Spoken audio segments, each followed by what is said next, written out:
Многу интересно што за време јавните интервјуа, јавно беше се, сите може да ги видат кандидатите, никој не го пријавил. Втора работа е што овие луѓе што беа избрани имаат добиено најголем број на бодови од страна на сите оние кои што ги спроведува интервјуата.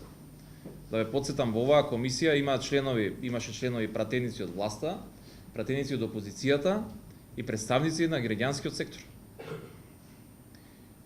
Подеднакво сите овие луѓе имаат оценето за најдобри кандидати.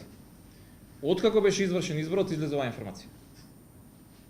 Значи, навистина ќе било многу подобро да во текот на изборот, кој што беше јавен, пред камери, било кој кажеше овој човек не треба да биде член на антикорупцијска комисија и покрај квалитетот, заради тоа што е во роднинска врска со претседателот на собранието.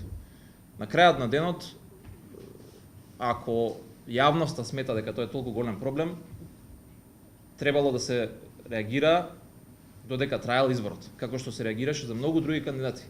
Но очигледно оваа мешана комисија, апсолутно мешана комисија, ги оценила овие кандидати за најдобри.